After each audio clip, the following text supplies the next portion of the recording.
নমস্কাৰ বন্ধু বান্ধৱীসকল, এটা অতি বেয়া খবৰ ডিম্পু বৰুৱাৰ ছাবস্ক্ৰাইবাৰ্ছ বা ফেন ফলোৱাৰ্ছসকলৰ বাবে। কাৰণ কি হৈছে, যোৱাকালি ডিম্পু বৰুৱাই তেওঁৰ নিজৰ থাৰখন লৈ গোৱালপাৰাত ভিডিঅ' বনোৱাৰ কামত গৈছিল। গোৱালপাৰাত গৈ ৰাস্তাৰ কাষত যে বগা লাইন থাকে, সেই বগা লাইনৰ সিফালে ডিম্পু বৰুৱাই তেওঁৰ নিজৰ থাৰখন ৰখি গাড়ীৰ ভিতৰত বহি আছিল। এবাৰ হঠাতে এটা শব্দ শুনিবলৈ পালে বা অনুভৱ কৰিব পালে যে তেওঁৰ গাড়ীৰ পিছফালে অন্য এখন গাড়ী আহি খুন্দা মাৰিছে। পিছত যেতিয়া ডিম্পু বৰুৱাই তেওঁৰ গাড়ীৰ পৰা নামি পিছফালে দেখিবলৈ পালে যে সঁচাই তেওঁৰ গাড়ীৰ পিছফালে অন্য এখন গাড়ী আহি খুন্দা মাৰিছে, বহুত বেয়াকৈ খুন্দা মাৰিছে। লগে লগে ওচৰ পাছৰে যিমান মানুহ আছিল সকলো মানুহ আহি একগোট হৈছিল আৰু ডিম্পু বৰুৱাৰ থাৰখনত যি ক্ষতি হৈছে সেই ক্ষতিপূৰণৰ বাবে অন্য এখন গাড়ীৰ মালিকে বা চালকে সেই ক্ষতিপূৰণ দিবলৈ মান্তি হৈছিল। পিছত সেই চালক বা মালিকে ইঞ্চুৰেঞ্চ বা বেলেগ কিবা অজুহাত দেখুৱাই সেই ক্ষতিপূৰণ দিবলৈ অমান্তি হৈছিল বা হৈছে।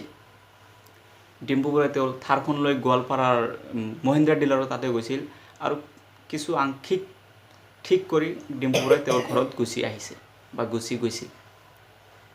যি হওক, ভিডিঅ'টো চাই যদি ভাল পাইছে অৱশ্যই লাইক, কমেণ্ট আৰু শ্বেয়াৰ কৰিব আৰু অৱশ্যই মোৰ চেনেলটো ছাবস্ক্ৰাইব কৰিব। ধন্যবাদ।